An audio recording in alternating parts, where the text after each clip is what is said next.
अस्सलाम वालेकुम स्टूडेंट्स। एक छोटा सा लेक्चर है आज। कुछ टर्म्स जो हैं उनको एक्सप्लेन करेंगे। दो टर्म्स बार बार इस्तेमाल होंगी जब हम एवोल्यूशन भी पढ़ेंगे और जब हम लाइफ की हिस्ट्री खास तौर पे पढ़ेंगे और डेवलपमेंट ऑफ लाइफ पढ़ेंगे किस तरह से हुई है। वन इज द ऑन्टोजनी और दूसरा जो है वो फाइलोजनी।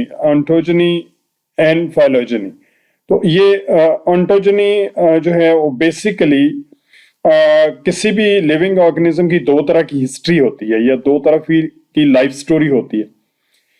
एक वो है जो उसकी मीडिएट डेवलपमेंट है from egg to the adult.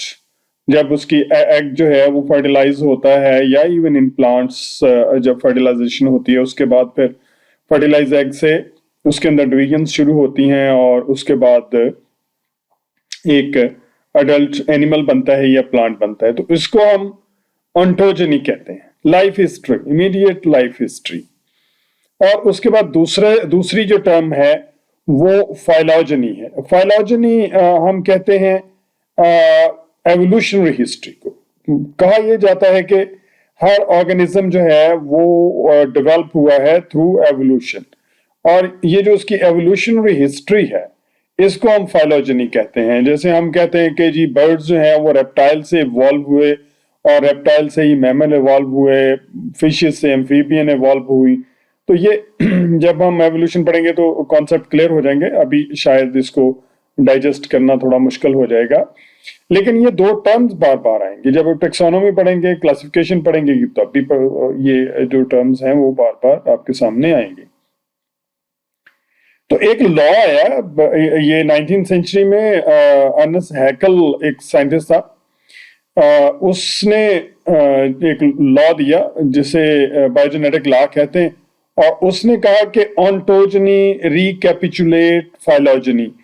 ऑन्टोजनी recapitulate phylogeny का मतलब ये है कि जो प्री एग्जिस्टिंग ऑर्गेनिजम्स हैं उन्हीं से ही न्यू ऑर्गेनिज्म डेवलप हुए। तो वो ये कहता है अपने लॉ के अंदर कि an organism pass through all those stages during its development through which it has experienced in its you can say evolutionary history.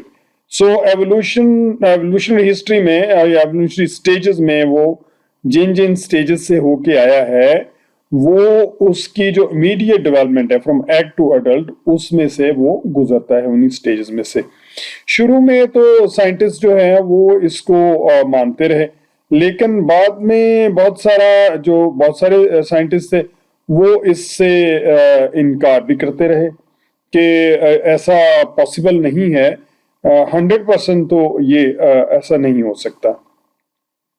So the phrase ontogeny recapitulate phylogeny ये 1866 में अर्नेस्ट हैकल ने ये कहा था, और बहुत देर तक इसको जो है वो माना भी जाता रहा, कई दहाइयों तक उसको लोग मानते रहे।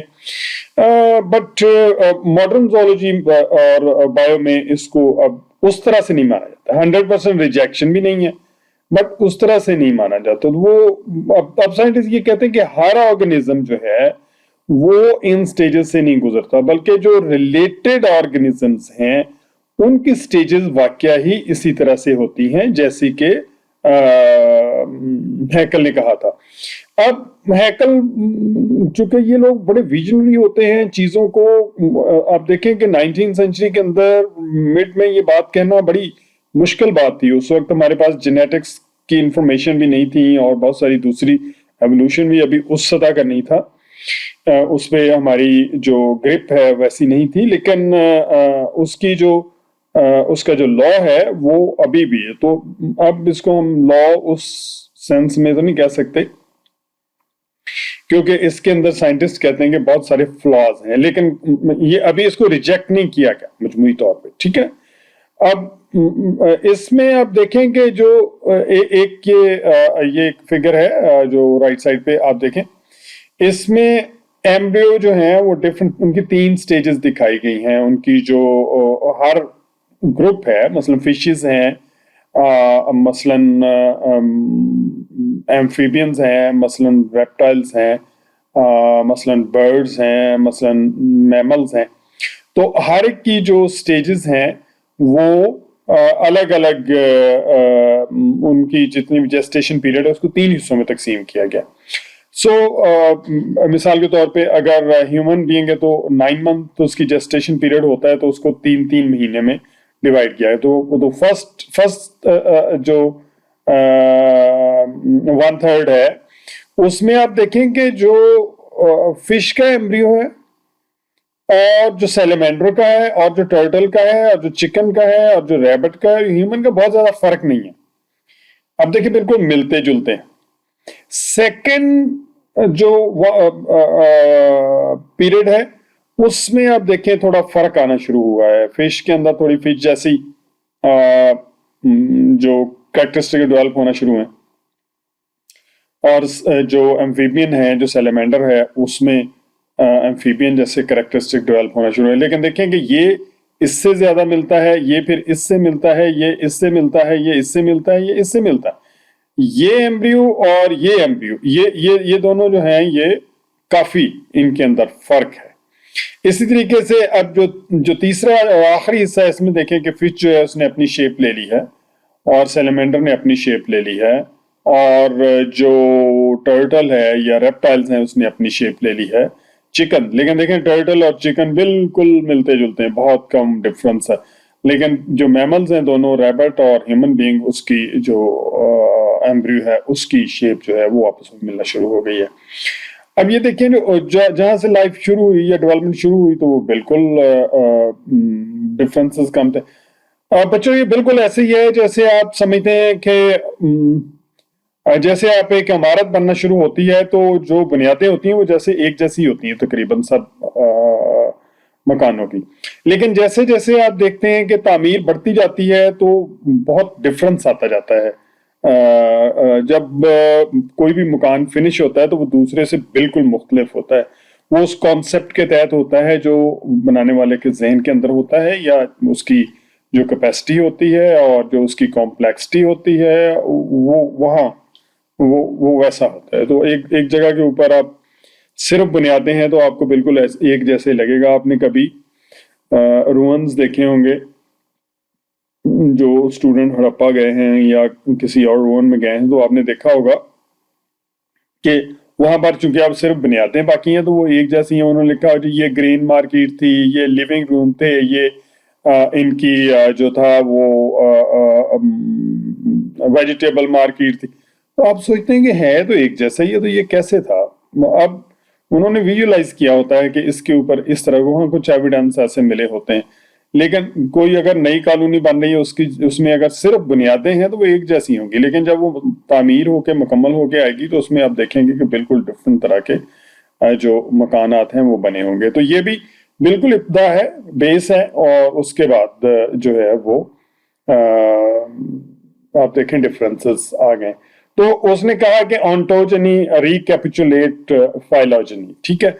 अब उसका मकसद ये था कि जब डेवलपमेंट शुरू होती है तो एक सिंगल सेल होता है, ठीक है, उसके बाद मल्टी सेलुलरिटी डेवलप होती है। उसके ख्याल में ये था कि ये जो सिंगल सेल है ये रिप्रेजेंट करता है लाइफ जब स्टार्ट हुई है, हम कहते हैं एवोल्यूशनरी, कि ये सिंगल सेल में। तो प्रोटेस्ट को आप जानते हैं, प्रोटोजोआ को। फिर वो कहता है मल्टी सेलुलरिटी डेवलप हुई, और उसका मकसद ये था कि मल्टी सेलुलरिटी से आप वॉल्वॉक्स वगैरह के बारे में आपको पता है कि फिर मल्टी सेलुलर ऑर्गेनिज्म डेवलप हुए।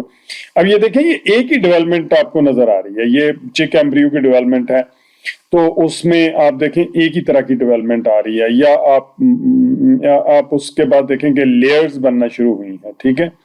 अब जब लेयर बनना शुरू हुई तो ये वो कहता है कि जैसे स्पॉन्जेस बन गई हैं। फिर उसके बाद कॉम्प्लेक्सिटी डेवलप हुई है, और जो हायर ऑर्गेनिज्म है वो उनकी स्टेजेस यहाँ जो है वो उन स्टेजेस से गुजरता है कोई भी ऑर्गेनिज्म। तो वो ये कहता है कि ये चिक है, चिक एम्ब्रियो, ये उन सब स्टेजेस से गुजरता है ड्यूरिंग इट्स लाइफ हिस्ट्री, जिसे ऑन्टोजनी कहते हैं, from egg to the adult, जिनसे वो एवोल्यूशनरी गुजरा है। मेरे ख्याल में आपको इस बात की किसी हद तक समझ आ गई होगी। ये अर्नेस्ट हैकेल थे, ठीक है, और जर्मन जोलॉजिस्ट थे, और जर्मनी किसी टाइम पे साइंस के अंदर बहुत बड़ा नाम था। और इसकी जो थ्योरी है वो हमने देखा कि 1870s में इसने वो दी थी ना, 1834 में बॉर्न पैदा हुए और 1919 में इनकी डेथ हो गई थी। तो बहुत पॉपुलर थ्योरी है और बहुत पॉपुलर ये कॉन्सेप्ट है। अभी तक इसको पूरी तरह हम डिनाई नहीं कर सकते बिल्कुल भी। तो ये कुछ उसने डिफरेंसेस ऑन्टोजनी और फाइलोजनी का लिखा होता। द डेवलपमेंट ऑफ और the development history of individual organism, इसे ऑन्टोजनी कहते हैं। डेवलपमेंट हिस्ट्री से मुराद ये कि एग के बाद जो है उसके अंदर डिविजन्स होती है, क्लीवेज होती है, फिर ब्लास्टूला बनता है, फिर गैस्ट्रूला बनता है, फिर उसके बाद लेयर फॉर्मेशन शुरू हो जाती है, न्यूरल ट्यूब बनना शुरू हो जाती है, न्यूरोला उसको कहते हैं। फिर उसके बाद उसके अंदर ऑर्गेनोजेनेसिस शुरू हो जाती है, डिफरेंट ऑर्गन्स बनना शुरू हो जाते हैं। तो ऑन्टोजनी में वो कहता है डेवलपमेंट और the developmental history of an individual, और फाइलोजनी क्या होता है, study of relationship among different groups of organism and their evolutionary development. Evolutionary वो किस तरह से डेवलप हुए हैं। Ontogeny gives the development history of an organism within its own lifetime, जो उसकी उतनी लाइफ टाइम है, और gives the evolutionary history of species, वो पूरे ग्रुप की हिस्ट्री, जो एवोल्यूशनरी हिस्ट्री है, कहाँ से वो डेवलप हुआ है, उसको हम फाइलोजनी कहते हैं। Ontogeny describe how chicken came to life starting from a single cell, जो अभी हमने पिछली डायग्राम देखी थी कि किस तरह से एक सिंगल सेल से वो पूरे एम्ब्रियो में डेवलप हुआ, और इसको हम ऑन्टोजनी कहते हैं। जबकि फाइलोजनी ये describe the evolutionary process of gallus gallus gallus gallus chicken को कहते हैं, इसका जोलॉजिकल नेम है। ठीक है, ये उसकी जरा ओल्ड एज की तस्वीर है अर्नेस्ट हैकेल की, और ये उसने जो डायग्राम बनाई जो हमने पहले भी देख ली है कि ये फिश कैसे थी, सैलेमेंडर था, टॉर्टोइज, चिकन। ये बेसिकली अर्नेस्ट हैकेल की डायग्राम है, उसने इसी डायग्राम से ही ये इसको डिस्क्राइब किया था। तो ये अब देखिएगा जब आप आगे पढ़ेंगे तो इसमें बहुत सी इंटरेस्टिंग चीजें होंगी, जिसमें ह्यूमन में पोस्ट एनल टेल है, और हमें बहुत बुरा लगेगा कि ये क्या बात हुई, लेकिन ये कि it's you can say reality, हम इसको किसी भी सूरत में डिनाई नहीं कर सकते। तो ये कुछ बातें थी जो ऑन्टोजनी एंड फाइलोजनी के बारे में थी। कोई क्वेश्चन हो तो जरूर पूछिएगा, और जो टर्म्स हैं उनको बहुत अच्छे तरीके से याद करते रहा करें। और क्योंकि अगर एक चीज अगर कोई टर्म आ रही है और आपको उसका कॉन्सेप्ट पूरा नहीं है तो फिर बहुत मुश्किल हो जाएगा। अब एट द एंड मैं दोबारा आपको बता देता हूं कि ऑन्टोजनी फाइलोजनी में क्या फर्क है। एक इंडिविजुअल है, उसकी डेवलपमेंट कैसे हुई, एक फर्टिलाइज एग है, उसके अंदर क्लीवेज हुई है, उसके अंदर सेल बनना शुरू हुए हैं, ब्लास्टूला बना है, गैस्ट्रूला बना है, उसके बाद उसके अंदर ऑर्गन बनना शुरू हुए हैं, अल्टीमेटली एक एम्ब्रियो बन गया है। ठीक है, ह्यूमन की बात कर लें, किसी मैमल की बात कर लें, किसी प्लांट की बात कर लें, टर्टल, टॉर्टोइज, ये इन्हीं स्टेजेस से गुजरता है ना। तो उसके बाद वो उसकी बर्थ होती है, वो बढ़ता जाता है, अडल्ट फॉर्म में आ जाता है। अब वो ये कहता है कि ड्यूरिंग डेवलपमेंट जब तक उसका एम्ब्रियो बनता है, अब वो पूरा ह्यूमन जैसा है, पहले उसकी शेप जो है वो मिलती जुलती है बाकियों की भी।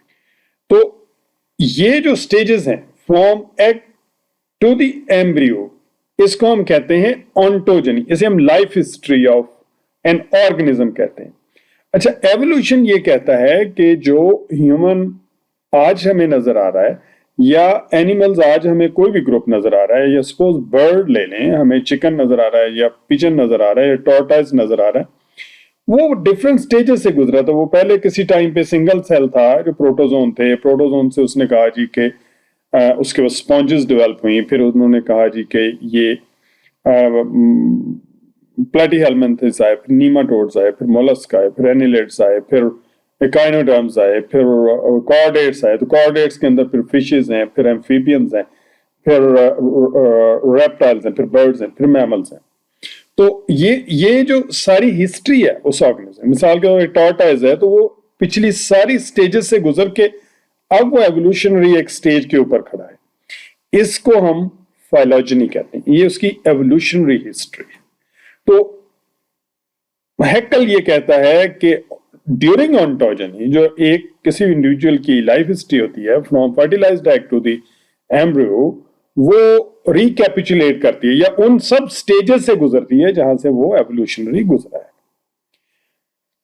So thank you very much बच्चों। हम इसको आज एक आध लेक्चर और मैं कोशिश करूंगा कि आपको दूं शाम तक, और उसके बाद फिर हम आगे चलते जाएंगे। ये बेसिक जरूरी था, तो चूंकि बार बार टर्म आ रही थी तो मैंने सोचा कि ये आपको थोड़ा एक्सप्लेन कर दूं।